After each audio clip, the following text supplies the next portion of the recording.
ഇന്നെന്താ ഇത്ര വൈകി? ഓ ഒന്നും പറയണ്ട ഇച്ചേ. വരുന്ന വഴി ആ മിലിറ്ററിക്കാരന്റെ വീട്ടിലോട്ടൊന്ന് കേറി. അവിടുത്തെ പെണ്ണുമ്പിള്ളക്കാണ് മീൻ വേണോ താനും കാശൊട്ട് തരാനും വയ്യ. ഏതാ കുരീക്കല വീട്ടിലോ? ആ അത് തന്നെ ആ ലീസി. അമ്മ ചായ. പിശുക്കാന്നേ. അല്ലേലും മനുഷ്യന് രാവിലെ ഇത്തിരി വെള്ളം കിട്ടണേ ഇവിടെ വരണം. തറവാട്ടുകാരായാൽ അങ്ങനെ. കല്ലുവേലി തറവാട്ടുകാരെന്ന് പറഞ്ഞ ആരായിരുന്നു ഒരു കാലത്ത്? കുടിക്ക്.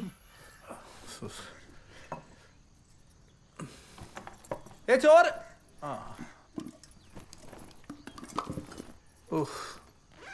ചക്കവാരം കഴിഞ്ഞിപ്പോ ചീരവാരാണോ? തമാശകള വന്നേ ലേറ്റായി.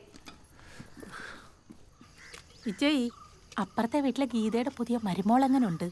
ഓ അതാ തള്ളയുടെ കൂടെ വന്ന് മതിലിന്റെ അപ്പുറത്ത് നിന്ന് ഇവിടെ എന്തോ ഉണ്ടെന്ന് നോക്കിയിരിക്കും. ആ നമ്മുടെ അമ്പലത്തിന്റെ വടക്കേപ്പറമ്പിലെ നാരായണേട്ടനില്ലേ? ഏത് പട്ടരുടെ അവിടുത്തെയോ? ആ നാരായണേട്ടന്റെ മോനെ കഴിഞ്ഞ ആഴ്ച കുമ്പനാട്ടെങ്ങാണ്ടുള്ള ഒരു ക്രിസ്ത്യാനി പെണ്ണിനെ വിളിച്ചോണ്ട് വന്നേക്കുന്നേ. ലവ് ജിഹാദ്. അവന് ഹിന്ദു, ആ കൊച്ചു ക്രിസ്ത്യാനിയോ അല്ലേ? പിന്നെ എങ്ങനെ ലവ് ജിഹാദ വന്നേ? അതൊന്നും എനിക്കറിയാൻ മേല. എന്നതായാലും ലവ് ജിഹാദ് അത് ഉറപ്പാ.